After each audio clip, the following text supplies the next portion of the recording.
Professor Timothy Hagle at the University of Iowa. Professor, even the Brits are steamed up about Donald Trump having a debate you may have heard there.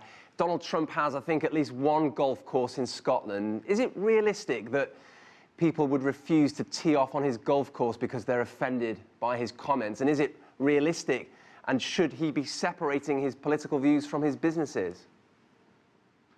Well, it always depends on the businessman and how well-known a person is. Donald Trump is, of course, in a class by himself, and people are going to want to do business with him regardless of his political views.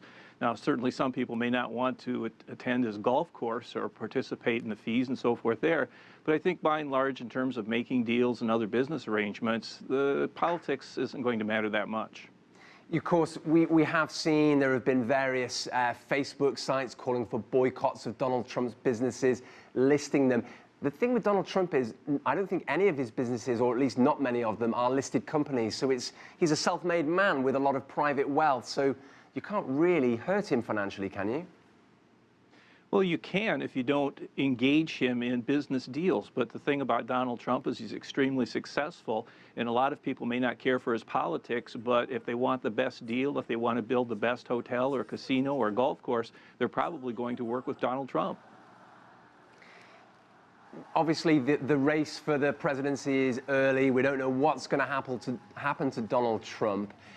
In terms of the aftermath, though, could you see all of this having some effect on his businesses, whether or not he makes it to the White House? Are American voters, or indeed people around the world, likely to say, well, I remember those comments about barring Muslims, I won't have anything to do, I won't stay in any of his hotels or anything like that? That's certainly going to be true for some groups if they are particularly offended by one thing or another that Donald Trump said. And we've seen that before with other business people that have run for office if they've offended people. But again, Donald Trump has always been a very outspoken person. He's always said things that have been somewhat outrageous, and yet he still has very successful businesses. He may not get some deals, but he'll probably get others nevertheless.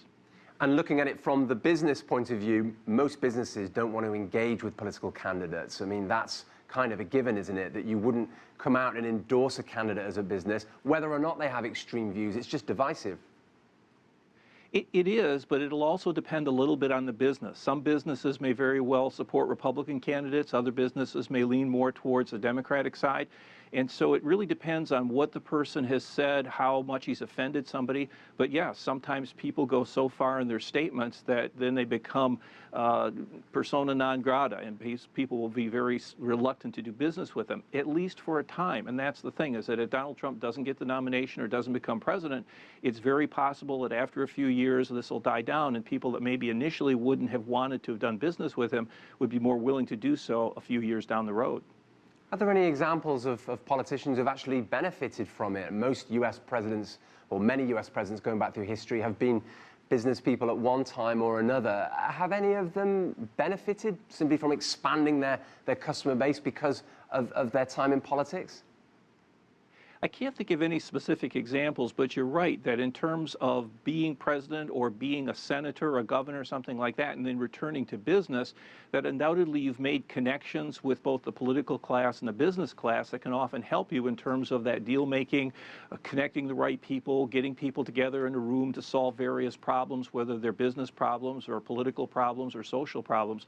And so, yeah, that usually gives you that opportunity to go beyond what your business was initially. And of course, most people in office, when they've left office, can look forward to talk shows, selling books, all that kind of thing. So there is a healthy business life after political office. Exactly. And we like to, and Donald Trump, of course, has already done those sorts of things. And so we could probably expect more of the same.